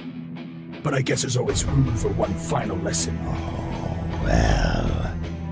You seem to think that I'm not much of a threat to you. But these corpses here might beg to differ. This conversation between Zykor and Vegito sounds exactly the same as the one from Megamind. You can't trap justice. It's an idea, a belief. Even the most heartfelt belief can be corroded over time. Justice is a non-corrosive metal. But metals can be melted by the heat of revenge. It's revenge, and it's best served cold. But it can be easily reheated in the microwave of evil. Well, I think your warranty is about to expire. And we are back with Dragon Ball Absalon. As you guys can tell, the intro has returned, but this is almost like a mini filler episode between the grander story. It is the book of Zykor versus Vegito, and this one has a lot of backstory to the ending of one of the episodes where we did get to see Vegito and Zykor begin to start talking, and it left on kind of a cliffhanger and we never went back to it. So today we are going into this brand new episode that is going to tether the episode to the rest of the story, hopefully. And if you missed yesterday's video, go ahead and check it out, Dragon Ball Super, but it looks like Dragon Ball GT, where F Burning took one of the best outros for Dragon Ball Super and made a GT version. Go ahead and check it out. I'm gonna leave a link in the description and the top comment. Let's go ahead and jump right in. So the premise to this entire scene, this entire sequence, is that Zykor has just annihilated a bunch of low-class Saiyan warriors. I'm assuming this was a scout party, as he says later down the line that they were asking for his name, and Vegito is the one that confronts him. And when Vegito confronts him, Zykor realizes that Vegito's energy is extremely familiar. It feels like something that he's seen before, and that's when Zykor reveals that he does not know where he's at or remember his history at all. And honestly, it is dubious to even think that he doesn't even remember his own name. So with Zykor just being thrown into the story, I'm telling you right now, nothing makes sense anymore, because this would mean that this is Zykor from Dragon Ball AF, and the fact that they talked about different dimensions in this means that Dragon Ball Absalon is going in a direction where they're taking characters from different fan manga stories, fan animation stories, and bringing them to this world, which I believe that this is Absalon, because where else would there be Saiyans with the original original Saiyan battle armor, but we don't actually get the explanation whether this is Absalon or not, and if Vegito is permanently fused or 30 minutes to an hour fused. We don't really know any of those details, but we do get an entire exposition dump by Zykor telling us all about him not knowing anything, the true Saiyan way of killing people and killing weaker beings, and we get a lot of Vegito asking the same questions. When I said earlier that this entire sequence reminds me of the one from Megamind, it really is. It feels like a one-up, each scene, each character talking. They're trying to one-up each other with information that the other one doesn't have, or asking questions that the other one needs to know. And that's when Vegito asked the important question, and that is if somebody wished Zykor back. Not exactly sure why Vegito asked him this question unless he knows who Zykor was and how he was defeated, but it doesn't seem like he does, so I'm not exactly sure why he asked him if he was brought back or wished back when it isn't completely obvious whether he even belongs in this dimension to begin with. But we do get one of the coolest lines from Zykor, and I would say right from here on out, all the dialogue coming from Zykor is really cool. Did you die and get brought back to life? Death. Defeat. I'm afraid I've tasted neither. A fighter as strong as I rarely encounters such things, I'm afraid. But perhaps I can learn something about defeat from you.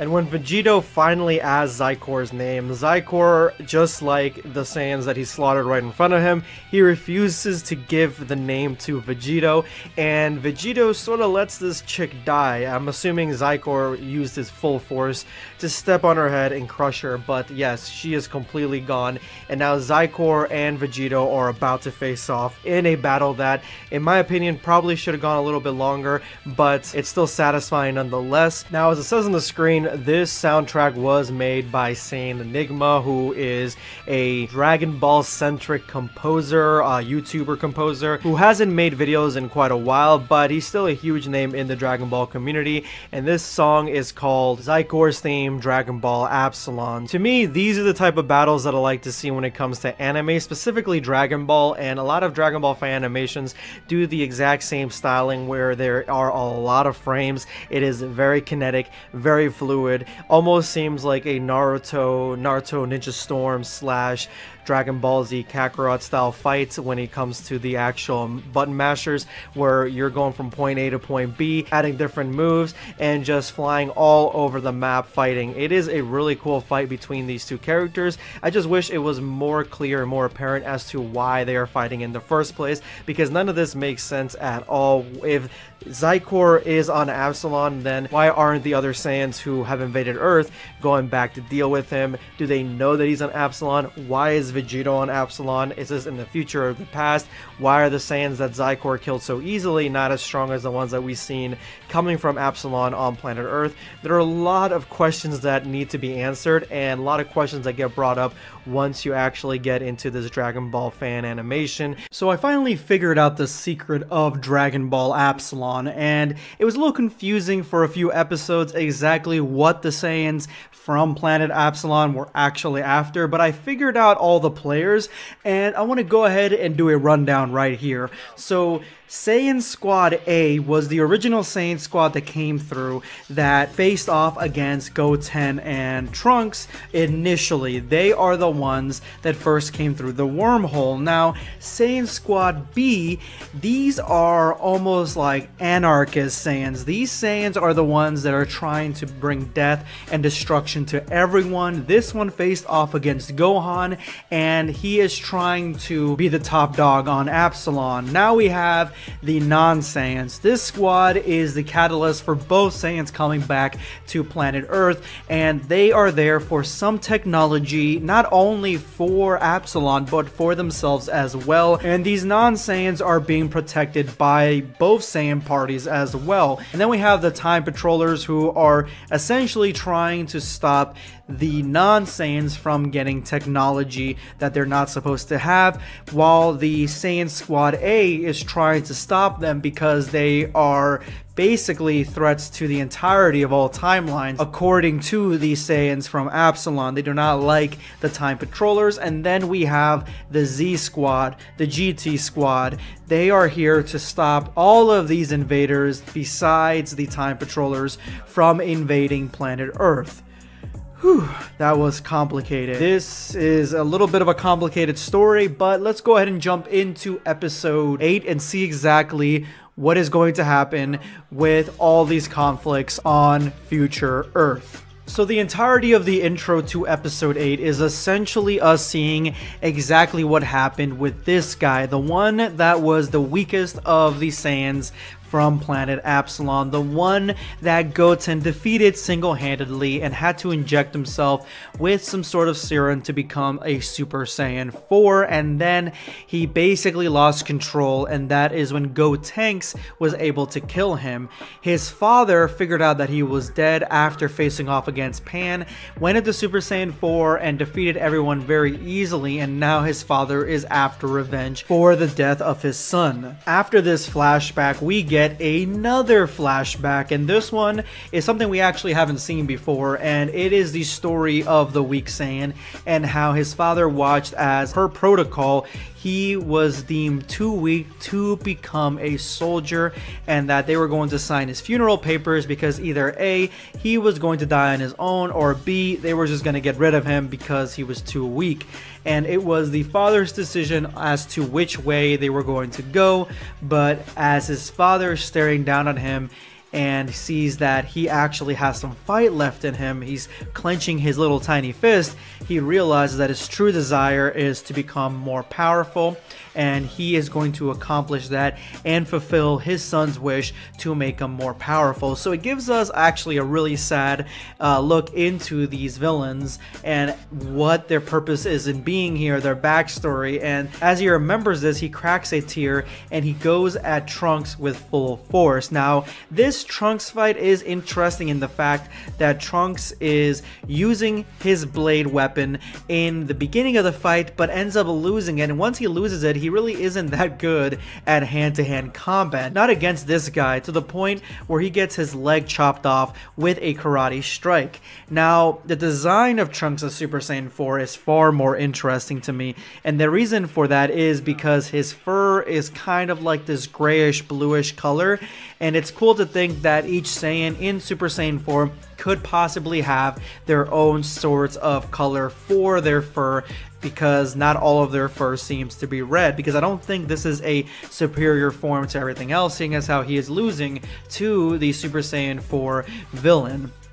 Trunks actually is heading back to Gohan, as Gohan is also defeated by his opponent. It looks like the Z Squad and the Time Patrollers are so much weaker than their Absalon counterparts, and the interesting part about Absalon, it's that they on Absalon seem to be, at least in the past, in the flashbacks, it looks like the Saiyans from Absalon are normal ass Saiyans from planet Vegeta, but at some point in time, Absalon Saiyans become far more powerful when they go into the Super Saiyan 4 transformation, where their eyes turn black and they just look far more evil and sinister, and obviously they're far stronger than not only the Z Squad, but the Time Patrollers as well. Now, Trunks runs up to Gohan to fuse with him, and these guys allow them to fuse, but instead of using the fusion dance, they end up using Potara fusion. Now, I do like the prospect of Trunks and Gohan fusing together to become one, because I've already made a video about a fan manga of that, but at the same time, I like it because we always get to see Goten and Trunks fuse together, and thinking of a Gohan from the future and a Trunks from the future fusing together like the one from the History of Trunks movie or something, like them fusing into one warrior, that would be pretty badass to see. So it is nice to see it here, and Gohan is worried about the strength and power of this new warrior they're about to create, but they have no other choice, and when they fuse, they basically transform into what would be a Super Saiyan 4 Gogeta with the orange fur and the orange hair, but parted out with blue hair. But as he transforms, he has the power of not only Super Saiyan Saiyan 4 and Super Saiyan Blue. Now this is the original Super Saiyan 4 God transformation. Remember that young Gigi did make a Dragon Ball fan manga of this, where Goku in Dragon Ball GT meets Goku Black and then himself transforms into this exact same transformation, but that came out much later than this. This, in my opinion, is one of the first instances that we see Super Saiyan 4 God in Dragon Ball Absalon. Of course, Dragon Ball Absalon is ahead of the curve, and all it takes is one punch into the guy who lost his son, who goes flying into space, and he is essentially defeated as Trunken ends up facing off against the general on his own, hitting him with a Kamehameha strike. Now I kind of wish we saw some battle damage on these guys. They don't seem to be getting hurt by these attacks, but at this point in time they do seem like they are overpowered by the new fusion. And that is when the Saiyan who lost his son, he asked the general, why did my son have to die? Why did he die? This is not a mission of conquest. We're just trying to get the Saiyans to come back to planet Absalon with us. And the general responds with, they don't want to come back. They don't want to come back to planet Absalon. All they want to do is fight. These Saiyans are different. They want to create with the native species of planet Earth. They want to have compassion in their hearts. They want to defend this planet and possibly their universe. They don't want to come back to planet Absalon with us. And once that becomes clear, the general shows the new guy all the events that happened, the new players on the scene, and why his son did what he did, and, you know, injecting him with the serum that he cannot possibly handle. And basically he gets a recap as to the last 8 episodes of Dragon Ball Absalon. Now Trunken finds them again to finish them off, but they have a secret weapon up their sleeve where they can make powerful weapons out of ki, but these powerful weapons are detrimental to their growth in their Saiyan bodies. It basically takes their Saiyan abilities and magnifies them into weapons, but their growth is completely stilted and it could be extremely harmful to their progress as Saiyans, essentially. So they decide not to fight, not to use them, and basically to retreat away from Trunken. We finally find a character that can deal with these guys, but they kind of gotten already what they're after. They came for Saiyans, they got the Saiyan children, they got Pan, they got Bola, they are fine. So they end up leaving on that cliffhanger, leaving Trunken by himself, realizing that they were completely outmatched for the Saiyans of Absalon. They are in a league of their own. And the Dragon Balls? They will remain in your soul. I cannot undo Shenron's magic. So we can no longer use the Dragon Balls to resurrect people? No, we can't. See, in Dragon Ball Absalon, this is an actual fear where you can't use the Dragon Balls, so you cannot wish everyone back to life, and so you are limited into exactly what you can do when you're fighting. You can't just throw your life away or throw away the lives of millions of people, and there are actual stakes. In Dragon Ball Super, there are so many different ways to revive people, whether it be Whis, whether it be the Grand Priest, Dragon Balls from Namek, Earth, or Super Dragon Balls. So this already makes Dragon Ball Absalon way better than Dragon Ball Super in my opinion. I love it when a story has stakes, and the fact that the Dragon Balls are lost in Goku's soul definitely gives the story the weight that it deserves. And that's right, we finally got Goku back. So we are on Dragon Ball Absalon episode 9. Yes, 9. And the episode begins with Goku and Piccolo going to Kibito Kai because Kibito Kai was the mastermind behind basically breaking all the rules when it comes to heaven and earth and bringing Goku back into the fold, having him being sent back to planet Earth to face off against the rogue Saiyans from Absalon. So what is the epic plan? Well, essentially Kibito Kai is going to give up his life for Goku and Piccolo to return back to the land of the living. Now, how is this possible? Well, Kibito Kai is going to defuse himself, and then the both entities that make him up will give up their lives subsequently to these two characters. And he explains that the Kai life will go to Piccolo, and the reason is simple because Piccolo is essentially the spawn of the Demon King, and he can hold the essence of the Kai far more more than just a normal mortal can. So with him holding the essence of the Kai, this is going to let Piccolo's growth actually accelerate as a fighter, as a combatant, and as a warrior, making him a brand new level of Namekian that we've never seen in any iteration of Dragon Ball. And the Kibito portion is going to be going to, obviously, Goku. But the only drawback that we have here is that Goku, again, is breaking the laws by going back to Earth, and he is stunted in how strong he can actually get at first. It's going to take a while before he can actually fit his groove and get back to how strong he was at the end of Dragon Ball GT. So at this point in time, since Goku has been essentially in purgatory for so long, he is the weaker of the combatants that have faced the warriors of Absalon. So this is where we get to the best part of the story of this episode, and that is essentially we are in a Potara bargain sale because the Kibito Kai has spent years creating brand new Potaras that do wildly different things. It's like this really cool fanny pack that Piccolo gets to wear, where these Potaras have different abilities. You can remove them from your ears to defuse, so instead of them having stupid time limits,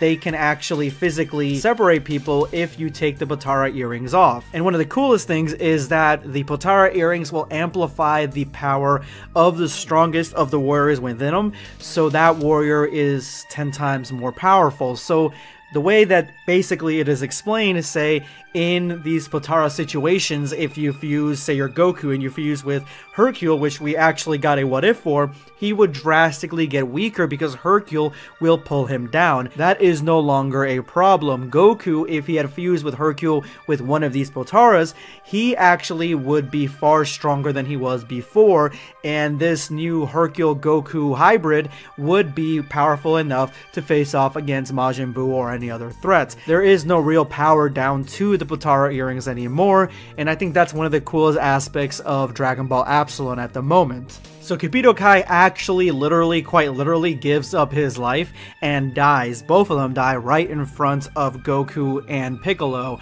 It's not like when in Dragon Ball Z, you know, to be fair, Elder Kai passed away, he gave up his life, and then he just kind of stood back up and he had the halo on his head. That was a comedic moment, but again, the whole not being able to die really removes the weight from the story, and Dragon Ball Z had this a little bit. Dragon Ball Super has gone off the rails with it, so this is a really cool little moment that shows the gravity of the situation. Now I wanted to start explaining how awesome this portion is at the beginning of this review, but I figure now that we're getting to the Vegeta part, this is where you guys can actually really see it. This is the best Dragon Ball Absalon has ever looked. This is the greatest the animation has ever been, and we get to see the growth from the beginning episode to now, which is years in the making. This episode actually came out in 2019, guys, and we can see that the influence from Dragon Ball Super is in some of these parts. Specifically when Goku gets his life back, he seems to go into Ultra Instinct Omen a little bit, so we get to see like the influence from Super in this, but it's not really that heavy. Vegeta is on a rampage, going through different planets and ending alien civilizations, it seems like. It doesn't really make it clear whether he's defeating bad guys, he's defeating good guys. He's just kind of fighting these monsters in Super Saiyan 3, and he is a beefy boy. He is swole as fuck, and then transforms into a Super Saiyan 4, where he sort of retains that Super Saiyan 3 hairstyle. It is a really cool look for Vegeta, and I definitely enjoyed this whole scene where he is facing off against these creatures. It's almost like this is World Ender Vegeta, and I am totally here for it. But here is the moment you guys have been waiting for. Vegeta is just here, a smile on his face. He left his family in GT, so this is a Vegeta really doesn't care about family as opposed to his Dragon Ball Super counterpart. So he's just kind of having fun and relaxing and just really happy with his growth and himself and just sitting here, and then we get the reunion of Goku and Vegeta. And remember, Vegeta thought that Goku was gone forever, so go ahead and check out this amazing moment right here. Vegeta!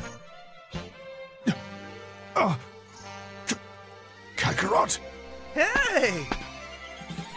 Whoa! Kakarot! You look ridiculous!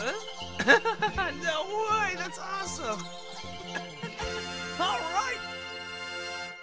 With all the bullshit that's been going on in Dragon Ball Absalon that the Z Fighters had to take from the Saiyans from Absalon, it is a breath of fresh air to see Goku and Vegeta. They weren't the main catalyst to the story, obviously, from the very beginning, but it's finally seeming like they're going to be part of the journey, and it actually seems that Vegeta is the more powerful one out of this combo because Goku has the nerf that he can't really gain all his strength, or he can't have access to all his strength right away, so he is at a disadvantage.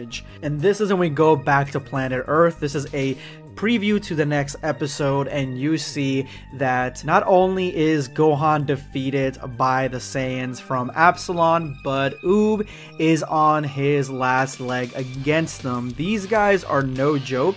And even with the fused combination of Goku and Vegeta, this doesn't seem like it's going to be an easy fight for either of them. But now that we've seen the Book of Xicor, this could be a prequel to that, because in that book we get to see that Vegito is actually all alive and well, so this could be a prequel to that. We don't know. Leave with Krillin and go home before your mother gets worried. But Dad, what if you need me? What if you lose?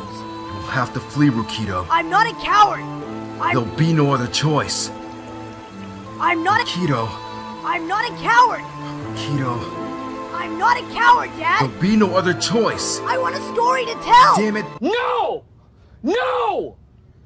No! As you guys saw, after Kosho defeated Gohan, Gohan's son came in trying to assist him in any way that he could, and to me, honestly, I don't really like this character too much. He's too whiny. He takes every aspect of the whiny Gohan that we got in Dragon Ball and amplifies it like 100 times. Plus the fact that he just won't leave the battlefield when Gohan's like telling him to get the fuck out of here.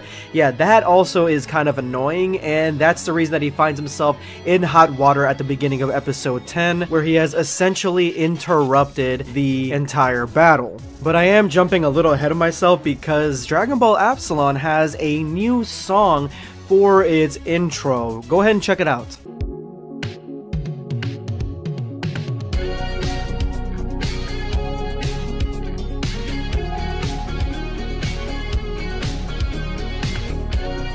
Personally, for me, I love the original song, but I feel that Melavelli has gotten into some issues with it when it comes to this Dragon Ball fan animation, so I do like that he actually changed it, and I do like the new version. It definitely sounds far more traditional, less techno-ish than the last one, but I definitely feel like it has a place in Dragon Ball. It feels Dragon Ball to me.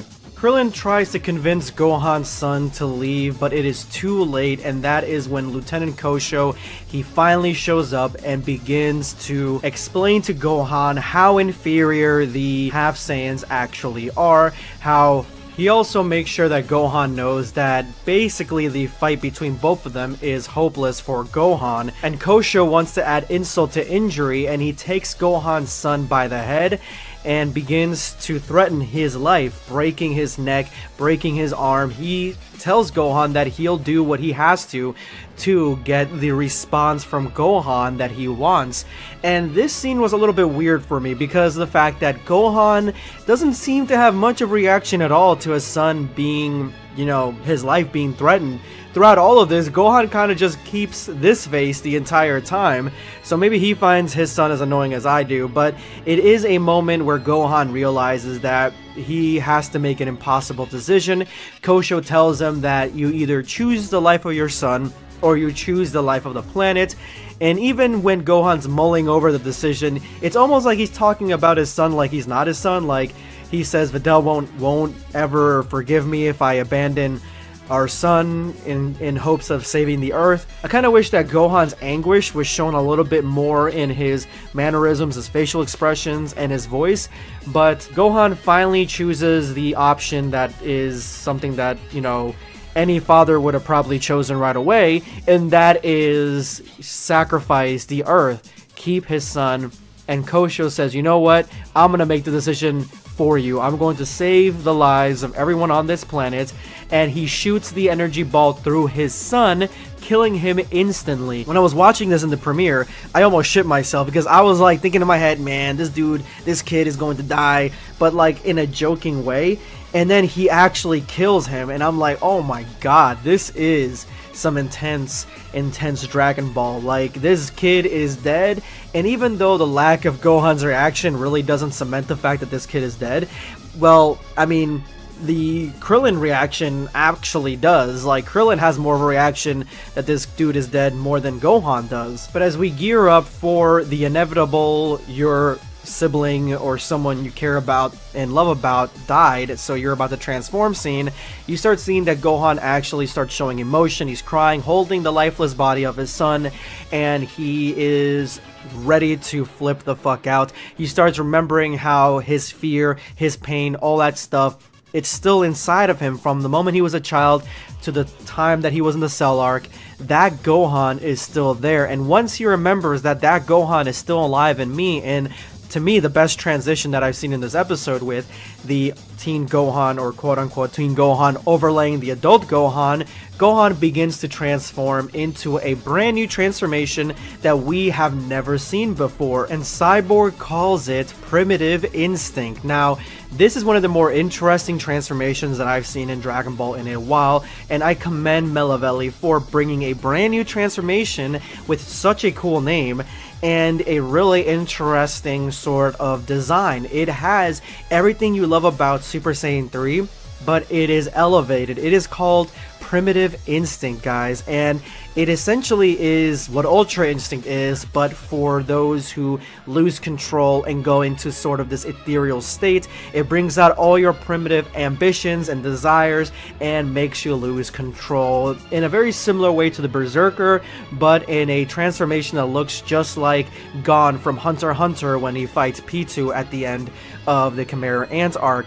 Looks almost exactly like that, and when he attacks Kosho, he attacks him with full force, ferocity, fighting in a completely different manner than he was fighting earlier, and not using any techniques or anything. Honestly, this looks more like Broly. The way Broly fights, that's the way he's fighting right now, throwing Kosho all around, and it's cool because his eyes turn red, the aura around his body is red, the Super Saiyan 3 hair is just kind of floating up instead of going backwards. It is a really, really cool fight, and honestly, this was the highlight for me in this episode. This was really interesting to see, and I can't wait to see more of this transformation.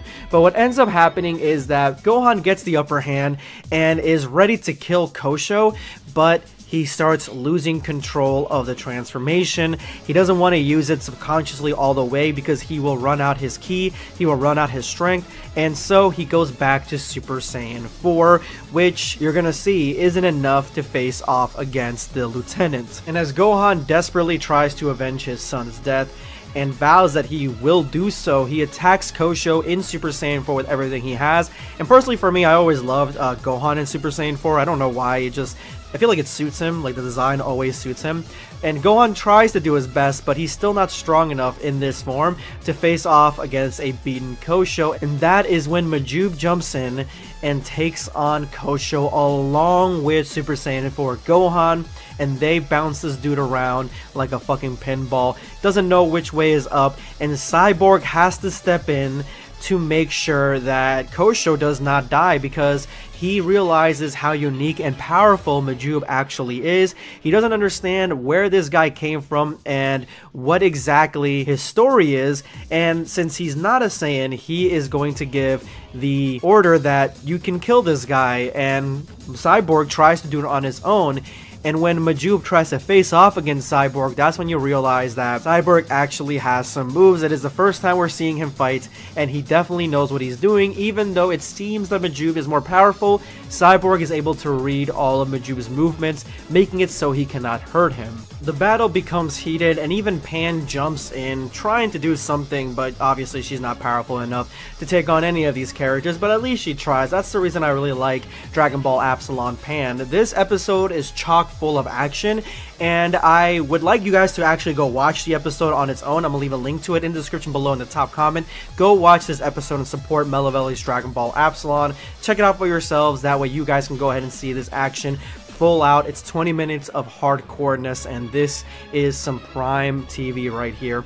And you get to see that Majub starts losing control at the end of this episode, and that is when we realize that he's basically caged up Kid Buu inside himself, very similar to what Naruto does with the Kyuubi. And because he's done that, the more he fights, the more of the Buu energy he releases, and the more out of control he gets, till the end where he actually loses complete control. Buu breaks out of his prison, and now he is in the world. Now, has he taken over Majub's body? Is Majub going to use him? Is he connected to Majub's body?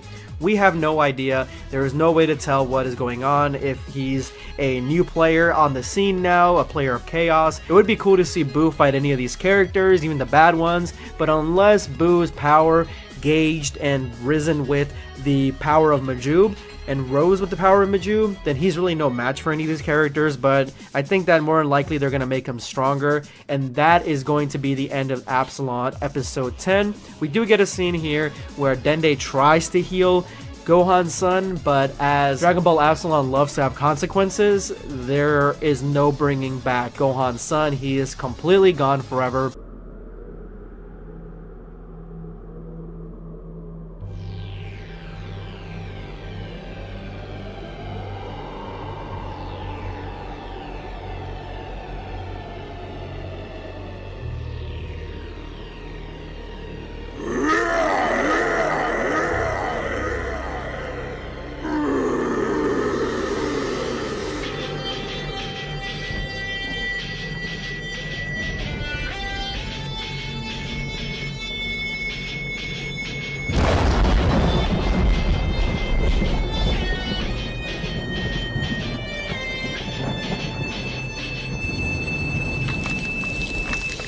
With Majub losing control, he accidentally releases Buu, almost like Naruto releases the Kyuubi. It's the exact same thing, but different from Naruto, where the Kyuubi actually takes over Naruto's body. In this, Buu actually just gets released apart from Majub and becomes his own entity.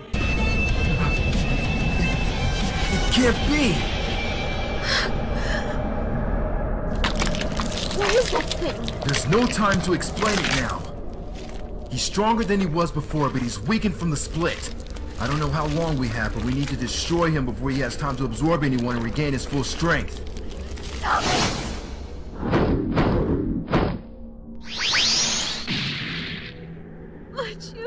This is a pretty interesting way for them to make Buu relevant in Dragon Ball Absalon, because all the opponents in Absalon are Super Saiyan 4 level and above. There's really nobody that is around, say, Super Saiyan 2, Super Saiyan 3 of that level of power. So making this split give him a power boost makes sense, since Majub has been around that same level using Buu, using his abilities the entire time. Unfortunately, with Buu being released, I mean, I didn't think things could go much worse for the heroes, seeing as how they're getting trounced by the Absalon Saiyans since the series started.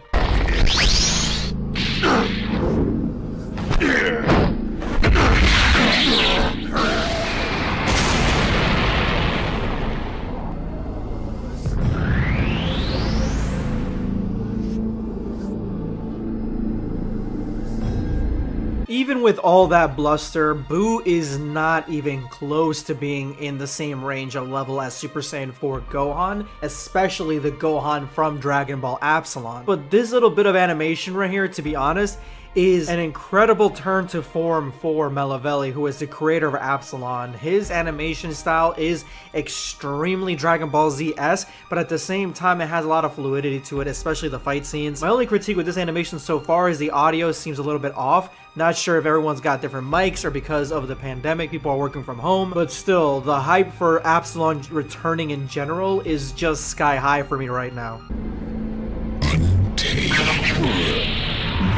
Waste.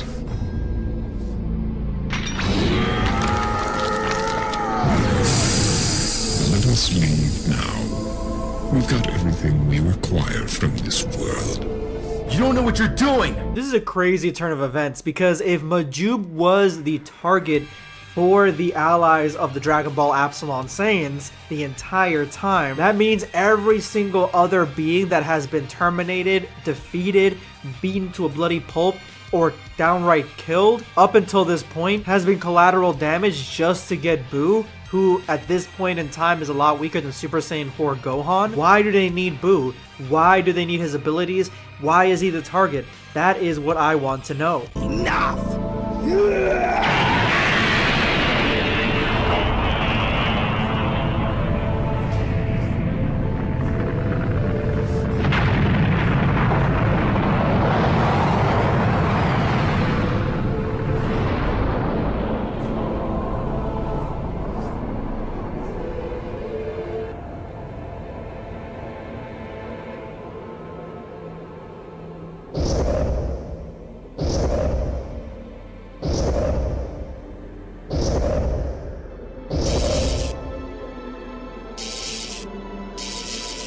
Yo, this dude powering up was enough to kill Dende, knock out Pan, and turn Gohan back into his base form. This just shows the absolute powerhouse that the Absalon Saiyans are, and to me, honestly, I think that they're some of the most powerful beings in all of Dragon Ball fan, manga fan animation. They're just so incredibly ruthless, callous, and powerful. Their savagery is what you would expect from the original Saiyans if they got power-ups to the level of like godhood. I mean, need I remind you, an episode ago, Gohan in his Primal Ultra Instinct state was completely laying into this guy, almost killing him at one point, and yet this guy still has this much power. Incredible. Not dead yet, halfling. You've caused me quite a bit of trouble, but thanks to you, I can now reach the 5th level. The 5th level? Alright, so that makes entirely more sense now. Gohan's fight, his Primal Instinct fight, has pushed this Absalon Saiyan into Super Saiyan 5, a legendary level. This level is akin, or at least on the same wavelength as the God levels for Dragon Ball Super, at least the way they're written most of the time. So yeah, it makes sense that this is the outcome of him powering up and not really caring who's in the vicinity. For so long I've awaited this moment. I thought that it would never come. My frustration and the desire to murder you have unlocked inside of me.